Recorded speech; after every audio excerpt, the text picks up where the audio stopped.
Olá! Se a sua vida profissional passa pelo Brasil, seja como empregado ou empregador, esta conversa é pra gente. Vamos mergulhar hoje em tudo que envolve um contrato de trabalho por aqui, desde o primeiro dia até o último. Pois é, a partir do momento em que um contrato é assinado, a nossa vida profissional passa a ser governada por um monte de regras. Mas que regras são essas afinal? E como elas nos afetam no dia a dia? É fundamental entender isso e é exatamente o que a gente vai fazer agora.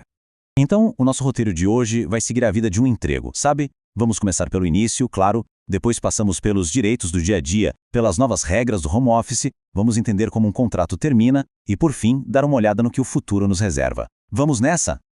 Ok, primeiro de tudo, a gente precisa entender a base de tudo. Qual é a natureza dessa relação de trabalho? É um vínculo de emprego, aquele com carteira assinada, o famoso CLT, ou é uma prestação de serviços, o chamado PJ? Essa distinção, gente, é o que define todo o resto. E aqui entra um conceito que é, olha, talvez o mais importante de toda a legislação trabalhista no Brasil. É o seguinte, o que realmente importa não é o que está escrito no contrato, mas sim como o trabalho acontece na realidade.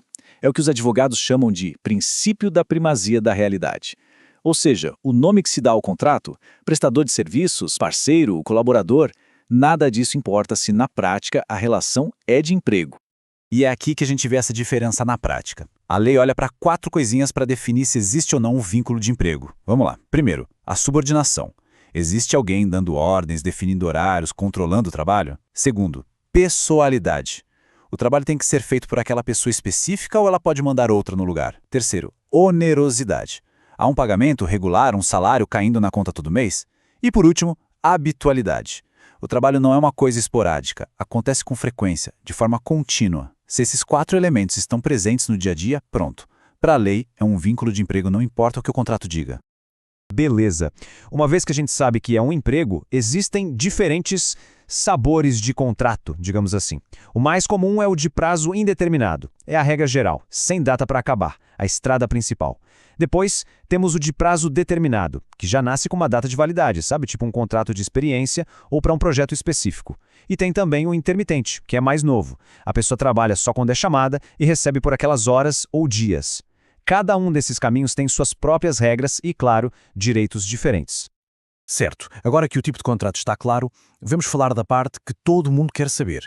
Quais são os direitos e garantias que vêm junto com o emprego formal? O que protege o nosso dia-a-dia? Pense nos direitos trabalhistas como um verdadeiro escudo de proteção. E os pilares dessa proteção são aqueles que a gente já ouviu falar. O registro na carteira de trabalho, que hoje é digital, um salário que não pode ser menor que o mínimo, a jornada de trabalho com limite de horas, as famosas horas extras pagas com adicional e, claro, as férias de 30 dias com aquele bónus de 1/3, o 13º salário todo fim de ano, os depósitos do FGTS, tudo isso forma a base, a estrutura do emprego com carteira assinada no Brasil. Agora, uma coisinha que confunde muita gente, a diferença entre interrupção e suspensão do contrato. Parece técnico, mas é simples. Nos 2 casos, a pessoa para de trabalhar por um tempo.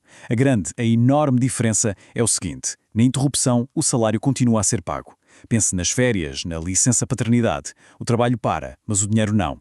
Já na suspensão, o salário também para. Um exemplo clássico é um afastamento por doença que passa de 15 dias. A partir dali, a empresa não paga mais e a pessoa passa a receber do INSS. Entendeu a diferença? É crucial. Bom, e o home office, né? Virou a realidade de muita gente. E claro, a lei precisou de correr atrás para se adaptar e criar regras específicas para quem trabalha de casa. Vamos dar uma olhada no que mudou. A nova legislação apoia-se em 3 pilares fundamentais para organizar o trabalho remoto. O primeiro é sobre as despesas. O contrato precisa deixar bem claro quem paga a conta da internet, da luz, dos equipamentos, tudo isso tem que estar combinado. O segundo pilar é o controle de jornada. Como é que se bate o ponto de casa? Por uma aplicação, um sistema, isso também tem que ser definido. E o terceiro, que olha, é uma conquista e tanto. O direito de se desconectar. Isso significa que, fora do horário de trabalho, ninguém é obrigado a responder a e-mails, mensagens, nada. É a lei a proteger o nosso tempo de descanso. E toda a jornada de trabalho um dia chega ao fim. E esse momento, o da rescisão do contrato, é super delicado, porque a forma como o contrato termina, se foi um pedido de demissão, uma demissão sem justa causa, um acordo, muda completamente o que a pessoa tem direito a receber no final. Então vamos entender os principais cenários. No melhor dos mundos para quem sai, que é a demissão sem justa causa, vêm todos os direitos: aviso prévio, a multa de 40% sobre o FGTS, o direito de sacar o FGTS e até o seguro-desemprego. Agora, no outro extremo, a demissão por justa causa, a situação muda da água para o vinho. Os direitos são reduzidos ao mínimo, basicamente o saldo de salário e férias vencidas. E entre esses dois, temos o pedido de demissão, o acordo entre as partes, cada um com o seu próprio pacote de direitos. É fundamental saber exatamente em que cenário a rescisão se encaixa. E o que compõe aquele pagamento final, as chamadas verbas rescisórias?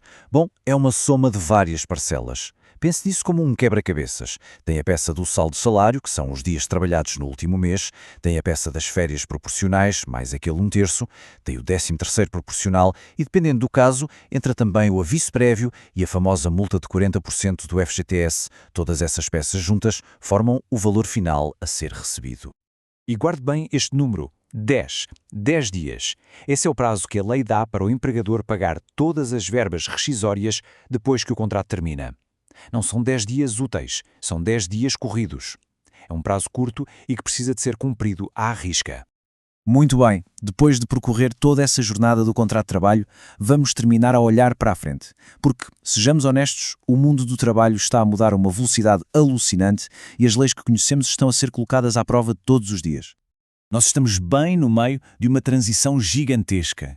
O trabalho está a deixar de ser aquele modelo antigo, industrial, físico e a tornar-se cada vez mais digital, mais flexível, baseado em dados, em inteligência artificial. E uma mudança dessas, claro, mexe com todas as estruturas.